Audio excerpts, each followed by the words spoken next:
అమ్మా వసుంధరా, అయ్యో మీరెందుకు వచ్చారు? పిలిస్తే నేనే వచ్చేదాన్ని కదా. నిన్ను చూడాలనిపించుంటే అక్కడి నుంచి పిలిచేదాన్ని వసుంధరా. నిన్ను అభినందించాలనిపించింది, అందుకే నేనే వచ్చాను. మీరు నన్ను అభినందించేంత గొప్ప పని ఇప్పుడు నేనేం చేశాను మేడం? అలా అంటావేంటి వసుంధరా? ఈ ఇంటికి వారసుని ఇవ్వాలనుకుంటున్నా. ఇంతకన్నా సంతోషం ఏముంటుందమ్మా వసుంధరా? నన్ను క్షమించండి మేడం, నేను మిమ్మల్ని ఇంత మోసం చేస్తాను అనుకోలేదు. అమ్మా వసు, ఈ ఇంటి పెద్ద కోడలుగా ఏ ముహూర్తాన బాధ్యతలు చేపట్టావు కానీ ఇంట్లో వాళ్ళందరిలోనూ మార్పు తీసుకొచ్చే ప్రయత్నం చేస్తున్నావు. అత్తయ్య గారి గారాభం వల్ల వంశీ అందరితో పొగరుగా ఉండేవాడు. నిన్ను ప్రేమించడం మొదలుపెట్టాక అందరితో బాధ్యతగా మనిషిలా ఉంటున్నాడు. వాడు అలాగే ఉండాలమ్మా. వంశీ సార్ మీ మాటని నిజం చేయడానికి ఎప్పుడు ముందుంటారు మేడం. అలా అయితే నేను త్వరలో మనవణ్ణో మనవరాలనో చూడబోతానన్నమాట. నువ్వు నోరు విడి చెప్పకపోయినా నువ్వు సిగ్గుపడుతుంటే నాకు తెలిసిపోతుంది వసుంధరా. సర్లేమ్మా, అసలే మీరు చాలా దూర ప్రయాణం చేసొచ్చారు, కాసేపు రెస్ట్ తీసుకోండి. అవును, ఇంతకీ వంశీ ఎక్కడా? ఇక్కడే ఉన్నానమ్మా. నువ్వు ఇంతసేపు ఇక్కడే ఉన్నావన్నమాట. అత్త కోడళ్ళు సీరియస్ డిస్కషన్లో ఉన్నారు కదమ్మా, డిస్టర్బ్ చేయడం ఎందుకులే అని అక్కడే ఉన్నా. నీ గురించే మాట్లాడుకుంటున్నావు నాన్న. నా గురించా? ఏంటమ్మా? వసుంధర గాని నా మీద ఏమన్నా కంప్లైంట్ చేసిందా ఏంటి? లేదు నాన్న, నువ్వు చాలా మంచివాడవని చెప్పింది. నాకు తెలుసమ్మా, వసుంధర నా గురించి అందరికీ అలాగే చెప్తుంది. వసుంధరా, ఇది తీసుకోమ్మా. ఏంటమ్మా ఇది? ఏమి లేదు నాన్న, బెస్ట్ కపుల్స్కి ఈ రింగ్స్ ప్రజెంట్ చేస్తారు. మీరు నా మాట నిజం చేశారు, నా మాటగా ఈ గిఫ్ట్. రింగ్స్ మార్చుకోండి నాన్న. కమాన్ వసు, వచ్చిన అవకాశాన్ని వదులుకోకూడదు.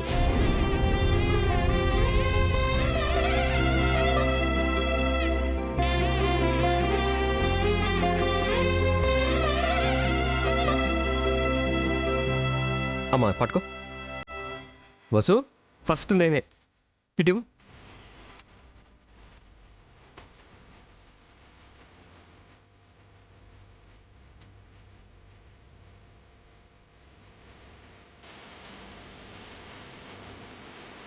నువ్వు కూడా వేలికి ఉంగరం తొడిగమ్మా.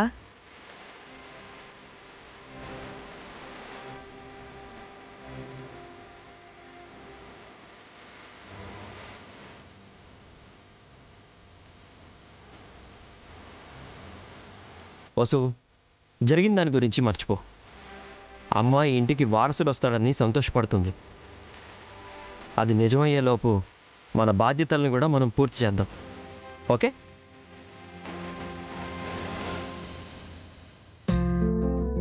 హర హర మహాదేవ శంభో శంకర్. రండి స్వామీజీ, మీరు కూడా కూర్చోండి. మీరు మాతో కలిసి భోంచేయటం మా అదృష్టం. ఆ మహాదేవుని చల్లని చూపు మీ మీద ఎప్పుడూ ఉంటుంది.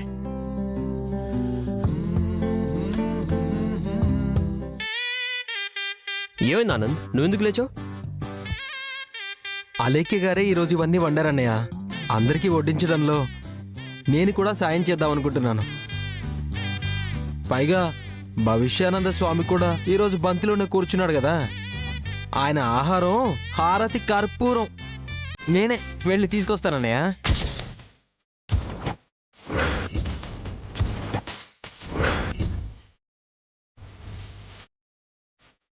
ఆనంద్ బాబు, మహాశివరాత్రి దగ్గర పడుతుంది, అందువల్ల నేను హారతి కర్పూరం తినను. కేవలం ఫలం మాత్రమే తింటాను. అలాగే స్వామి, మీరు కోరుకున్నదే మీ ముందు ఉంచుతాం. ఈరోజు స్పెషల్గా నేనే వండాను, మీరందరూ తృప్తిగా తినండి. ఇందాకే ఆనంద్ చెప్పాడు అలేఖ్య, మీరు వడ్డిస్తే మేము స్టార్ట్ చేస్తాం. ఆనంద్, వడ్డించండి.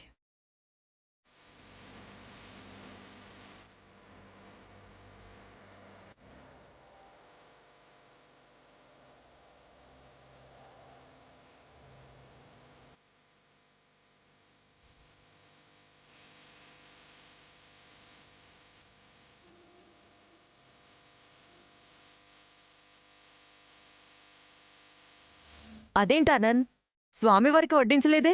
అయ్యో సారీ అత్తయ్య, మర్చిపోయాను. ఆ, ఆ, ఆ.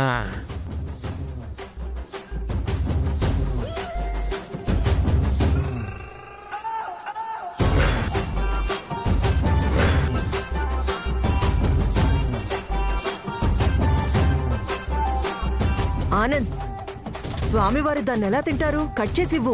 ఆ, ఆయన హారతి కర్పూరాన్నే తినేవాడు. ఆ, పైగా ఈ పైనాపిల్ తినడం రాదా ఏంటి? ఒక్క గుటికలో తినేస్తాడు చూడండి.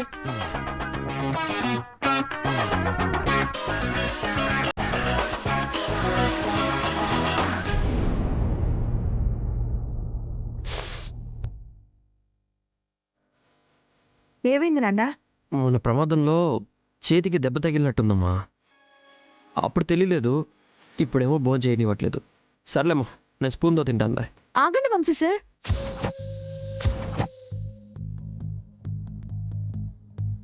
ఎందుకు మీరు తొందరపడుతున్నారు? మీకు భోజనం తినిపించడానికి పక్కనే మా అక్క కూడా ఉంది. తను తినిపిస్తుందిలేండి. అక్క, వంశీ సార్కి నువ్వు తినిపించు. వద్దులే లేఖ్య.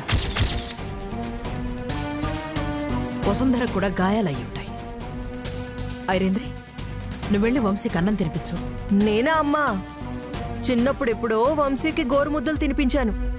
ఇప్పుడు తన భార్య పక్కనే ఉంది కదా, తనేమైనా తప్పుగా అనుకుంటుందేమో. తను తప్పుగా అనుకోవడానికి నువ్వేం పరాయి మనిషివి కాదు. వంశీకి మేనత్తవి.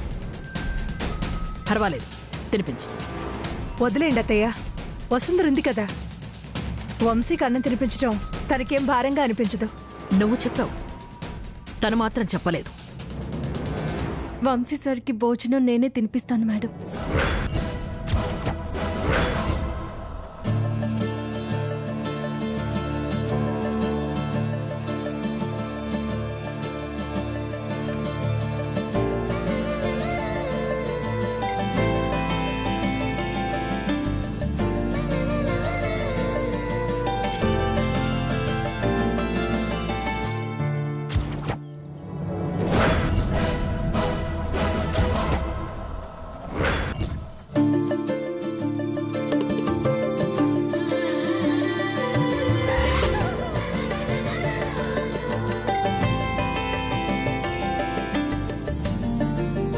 అలక్య గారు, మీరు వంట వండిన వేళ విశేషం ఏంటో గాని ఇంత అద్భుతమైన దృశ్యాన్ని చూసే అదృష్టం వచ్చింది మనకి. అక్క, వంశీ సార్ ఇలా సంతోషంగా ఒకరికొకరు తినిపించుకుంటానంటే నేను రోజు వండి పెట్టడానికి సిద్ధంగా ఉన్నాను ఆనంద్ గారు. అక్కడ రిసార్ట్లో ఏం జరుగుంటుందో ఊహించి చెప్పడానికి ఇదొక్క సిచ్యువేషన్ చాలమ్మా. నువ్వెలాగో ఆ ముళ్ళ పైనాపిల్ తినలేవు, కానీ వాళ్ళ మధ్య ఉన్న అనుబంధాన్ని చూసి కన్నీళ్లు తెచ్చుకో జోగేంద్ర.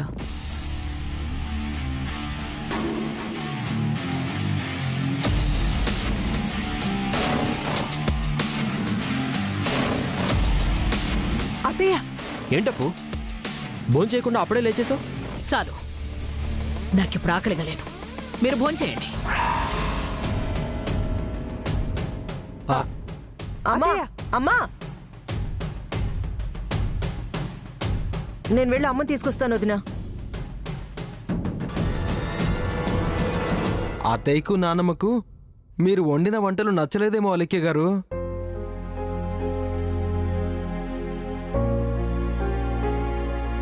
పర్వాలేదులే నాన్న, కాసేపు అయ్యాక పనివాళ్లతో భోజనం పంపిద్దాం.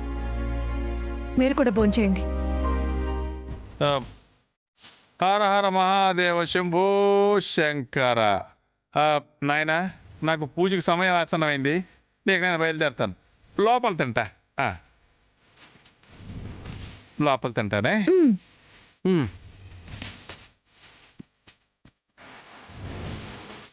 ఈ భవిష్యానంద స్వామీజీ ఎవరికి అర్థం కాడు. అలక్య గారు, మీరు నాకు తినిపించండి. ఆనంద్ గారు, నేను కూడా మీకు తినిపిస్తానండి.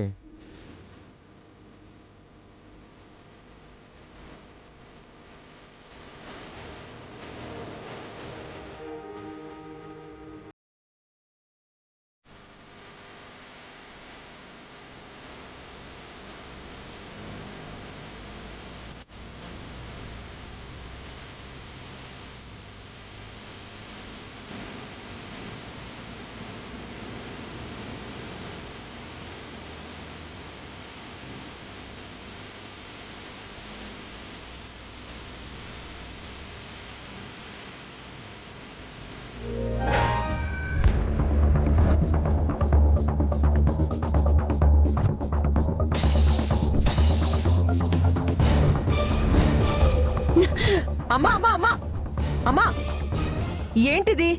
నా మీద కోపంగా ఉంటే నా చెంప పగలగొట్టు కాని నువ్వెంతో ఇష్టంగా తెచ్చుకున్న ఈ విలువైన వస్తువుల్ని పాడు చేసుకుంటావా ఏంటి? నిన్ను చంప మీద లాగి కొట్టినా కూడా నన్నే తలుస్తావు వైరేంద్రి. అది కూడా నాకు ఇష్టం లేదు. ఈ విలువైన వస్తువులాగే నా వంశీని కూడా నువ్వే దూరం చేశావు. అమ్మా, వసుంధర నుంచి వంశీని వేరు చెయ్యాలని ఇదంతా చేశాను. ఈ ప్లాన్ అమలు చేసే ముందు నీతో చెప్పే ఇదంతా చేశానుగా. ఇందులో నా స్వార్థం ఏముంది? నువ్వు నిజంగానే పాలలో నల్లమందు కలిపే ఇచ్చుంటే వాళ్ళు ఒకరికొకరు ఇంత దగ్గరగా ఉండేవారు కాదు. నువ్విచ్చిన ఆ నల్లమందు ప్రభావం పడుంటే వాళ్ళు వేరైపోయి వంశీ వసుంధరని అసహించుకునేవాడు. అలా ఎందుకు జరగడం లేదో నువ్వు చెప్పగలవా? నువ్వు తలపెట్టిన ఈ పని సఫలమైందని నువ్వు అనుకోగలవా? చెప్పు. అమ్మా, నేను ఆ మూలిక వైద్యుడి దగ్గర నుంచి నల్లమందు తీసుకొచ్చి పాలలో కలిపి వసుంధర వంశీలకిచ్చింది ముమ్మాటికి నిజమమ్మా. కానీ ఈ పొరపాటు ఎక్కడ జరిగిందో తెలియట్లేదు. చూడైరేంద్రి,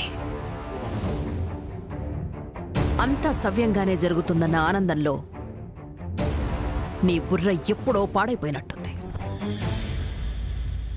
లేదంటే నీ కూతురి తాలూకు ఆలోచనలతో జ్ఞాపకాలతో ఆ మురళిగాడింటికి వెళ్ళిపోయి ఉంటుంది. వాళ్ళు నల్లమందు తాగిన మరుక్షణం నుంచి ఒకరికి తెలియకుండా ఒకరు దూరంగా వెళ్ళిపోయి ఉండాలి. అలా కాకుండా వాళ్లకు నచ్చిన ప్రదేశాలకు వెళ్ళి సంతోషంగా తిరిగొచ్చారంటే ఏదో ఒక సందర్భంలో ఒకటై ఉంటారు ఐరేంద్రి. ఏంటమ్మా నువ్వంటుంది? వాస్తవమే ఐరేంద్రి. నువ్వు చూడలేదు, వంశీ వసుంధరలు ఇంటికొచ్చిన మరుక్షణం నుంచి మునుపటి కంటే ఎక్కువ ఆనందంగా అన్యోన్యంగా ఉన్నారు.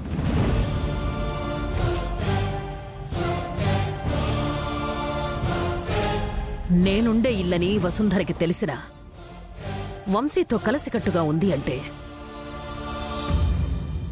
వాళ్ళిద్దరి మధ్య ఏమీ జరక్కపోతే ఇంత సంతోషంగా ఎలా ఉంటారు ఐరేంద్రి? వాళ్ళిద్దరూ ఒకటయ్యే ఉంటారని నువ్వు అనుకుంటున్నావమ్మా? అది నిర్ధారణ కావలసిన విషయం. ఇప్పుడేం చేద్దామమ్మా? ముందు వాళ్ళిద్దరూ ఒకటయ్యారో లేదో తెలుసుకోవాలి ఐరేంద్రి. సుచిత్ర ఏ నమ్మకంతో వాళ్ళిద్దరినీ బయటకు వెళ్లేలా చేసిందో, సుచిత్ర అనుకున్నదంతా వాళ్ళు అపనమ్మకంతో తీర్చిదిద్దారని మనం సుచిత్ర ముందే నిరూపించాలి. వంశీ వసుంధరలు పైకి మాత్రమే సంతోషంగా నటిస్తున్నారని, లోపల దూరంగా ఉంటున్నారని వాస్తవంగానే వాళ్ళిద్దరి మధ్య ఉండే 3 అడుగుల దూరాన్ని కూడా ఊడ్చేద్దాం ఐరేంద్రి. నువ్వు చెప్తుంటే అద్భుతంగానే అనిపిస్తుంది, కానీ వసుంధర తప్ప మరేం కనిపించని వంశీకి మన కుట్రలు వంట పడతాయా అమ్మా? వంశీకి తెలియకుండానే లేనిపోనివి కల్పించి వసుంధరకు సమస్యలు తలెత్తేలా చేసి ఈ ఇంటి నుంచి గెంటేద్దాం. నువ్వింత భరోసాగా చెప్తున్నావంటే ఇదేదో జరిగే పరిణామాల్లానే కనపడుతుందమ్మా. నీ చేతులతోనే దాన్ని బయట గెంటించేస్తాను ఐరేంద్రి.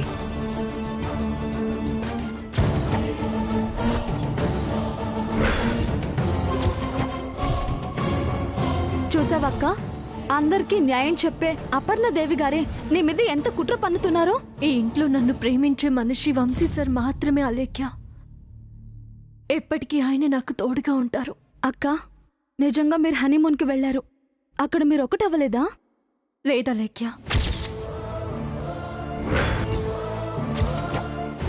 మేం మనసులతోనే ప్రేమించుకుంటున్నాం. అంటే సుచిత్ర అత్తయ్య గారి మాటలు అబద్ధం చేయాలనుకుంటున్నావా? లేదా లేఖ్య, సుచిత్ర మేడం గారు నేను వంశీ సార్ పెళ్లి చేసుకున్నందుకు సంతోషంగా ఉన్నారు. కానీ అపర్ణ గారు, ఐరేంద్రి గారు నాకు వ్యతిరేకంగానే ఉన్నారు. నా మీద కోపంతో వంశీ సార్కి ఏ హాని జరగకూడదు. అందుకే కొన్ని బాధ్యతల వల్ల మేం వాయిదా వేసుకున్నాం అలేఖ్య. అయితే ఇప్పుడు ఏం చేయబోతున్నావు అక్క? అందర్నీ మంచి మనుషులుగా మార్చాలని అనుకుంటున్నాను అలేఖ్య. అపర్ణాదేవి గారు నా మీద వేసే కుట్రల్ని కూడా ప్రేమగా మలచి ఆవిడికి చూపిస్తాను.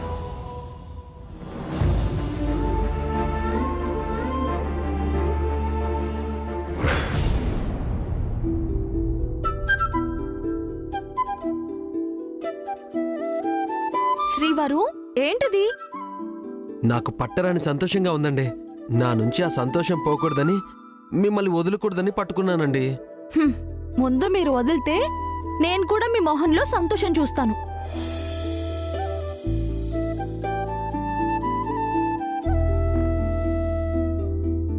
చూసారా శ్రీమతి గారు, నేను ఎంత సంతోషంగా ఉన్నానో. దానికి కారణం ఏంటో శ్రీవారు? మీరే శ్రీమతి గారు.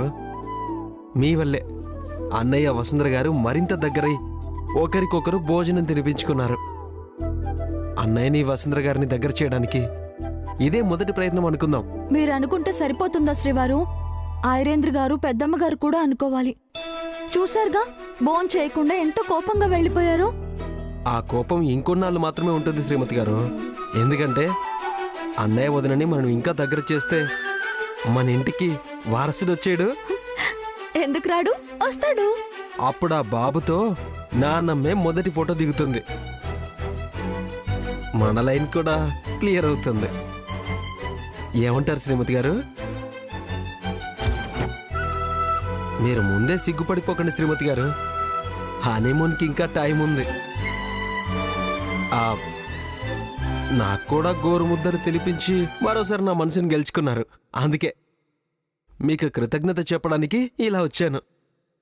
చెప్పండి శ్రీవారు.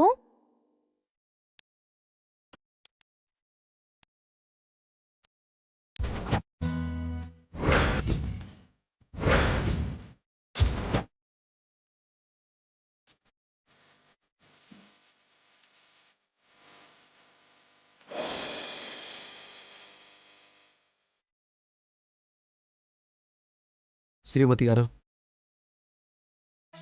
ఈ చేత్తో మధురమైన అన్నం ముద్దలు కలిపి పెట్టారు. అందుకే ఈ ముద్దు.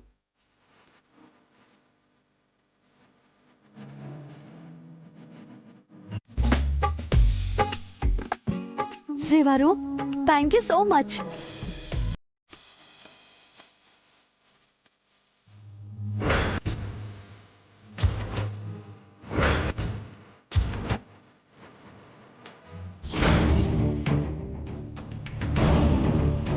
అమ్మా అమ్మా ఏమైంది ఐరేంద్రి? దేనికి కంగారు పడుతున్నావు?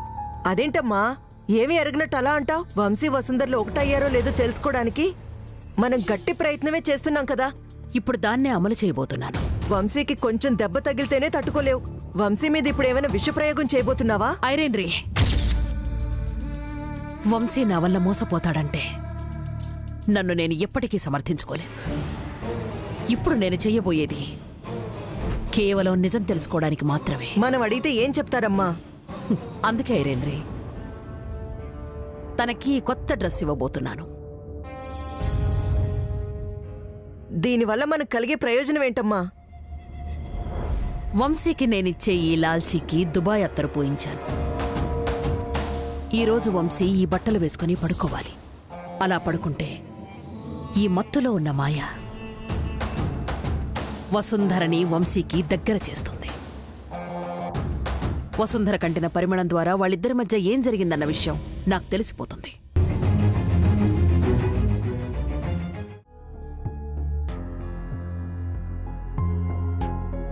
ఏవండి ఏవండి అప్పు, వచ్చావా? నువ్వు సరిగ్గా భోంచేయకుండా ఎందుకు వెళ్ళిపోయావా అని ఇంతసేపు ఆలోచిస్తూనే ఉన్నాను తెలుసా. మీ గురించి నాకు తెలుసండి, కానీ నాకు ఆ క్షణంలో తినాలనిపించలేదు. ఇప్పుడు భోజనం తీసుకురానా అప్పు? నేనే నీకు భోజనం తీసుకొస్తాను. వద్దండి, ఇందాకే నేను జ్యూస్ తాగాను. మీకోసం ఈ డ్రెస్సు పర్ఫ్యూము తీసుకొచ్చాను, తీసుకోండి.